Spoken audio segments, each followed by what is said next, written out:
അപ്പം ഉണ്ടാക്കുന്നു, ബൈബിളിൽ ഇതൊന്ന് കാണിക്കും. അല്ലെങ്കിൽ നിങ്ങൾ കുർബാന ചൊല്ലുന്നു, ബൈബിളിൽ ഒന്ന് കാണിക്കും. യേശു പൗരോഹിത്യം സ്ഥാപിച്ചു, വാക്യം കാണിക്കും. പള്ളി വെക്കുന്നു, അല്ലെ നിങ്ങൾ കുരിശിനെ വണങ്ങുന്നു, വാക്യം കാണിക്കും. കുരിശിനെ വണങ്ങാൻ എവിടാണ് വാക്യം? അതാണല്ലേ പ്രശ്നം.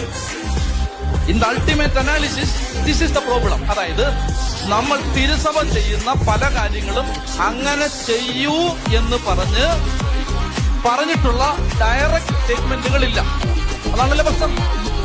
അതല്ലേ പ്രശ്നം. കുരിശിനെ വണങ്ങണം, ബൈബിളിൽ വാക്യമുണ്ടോ? ഉണ്ടോ? എങ്കിൽ എന്റെ ചോദ്യം, തിരിച്ചു ചോദ്യം, സഭയിലെ എല്ലാ കാര്യങ്ങളും ബൈബിൾ അനുസരിച്ചാണ് ചെയ്യേണ്ടത് എന്ന വാക്യം കാണിക്കും. തിരിച്ചു കാണിക്കും. തിരുസഭ ഇനി മുതൽ വാക്യം അനുസരിച്ചാണ് എല്ലാം ചെയ്യേണ്ടത്. അങ്ങനെ വാക്യം കാണിക്കൂ. ഞായറാഴ്ച പള്ളി പോകുമ്പോ, സഭായോഗത്തിന് പോകുമ്പോ വെള്ളയും ധരിക്കണം, വാക്യം കാണിക്കൂ. മീശ പഠിക്കാനുള്ള വാക്യം കാണിക്കൂ. ഫുൾ കൈ ഷർട്ട് ഇടാനുള്ള വാക്യം കാണിക്കൂ.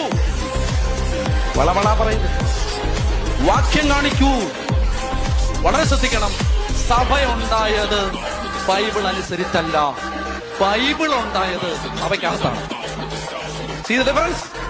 കർത്താവ് അപ്പസ്തോലന്മാർക്ക് പറഞ്ഞു കൊടുത്ത് അവരെ കുറിച്ച് ഒരു പുസ്തകം എഴുതിച്ചു. എന്നിട്ട് പറഞ്ഞു, മക്കളെ പുസ്തകം റെഡിയായിരിക്കുന്നു, ബൈബിൾ പുസ്തകം 73 പുസ്തകങ്ങൾ അടങ്ങിയ ബൈബിൾ ഇത് റെഡിയായിരിക്കുന്നു. നിങ്ങൾ വേഗം ചെന്ന് ഈ പുസ്തകം അനുസരിച്ച് ഒരു സഭയുണ്ടാക്കൂ. അങ്ങനെ ഉണ്ടായതാണോ സഭ? അല്ല. ശ്രദ്ധിക്കണം. ആദ്യത്തെ 4 നൂറ്റാണ്ടുകളിൽ ബൈബിൾ ഉണ്ടായിരുന്നില്ല, സഭയുണ്ടായിരുന്നുള്ളൂ. ആ സഭ 2000 വർഷമായിട്ട് വിശ്വസിക്കുകയും പാലിക്കുകയും ചെയ്യുന്ന ആ വിശ്വാസത്തിന്റെ പേരാണ് പാരമ്പര്യം. അതാണ് ഞങ്ങൾ വിശ്വസിക്കുന്നത്. എഴുതപ്പെട്ട പാരമ്പര്യമാണ് ബൈബിൾ, എഴുതപ്പെടാത്ത പാരമ്പര്യമാണ് സഭയുടെ മറ്റെല്ലാ പൈതൃകങ്ങളും.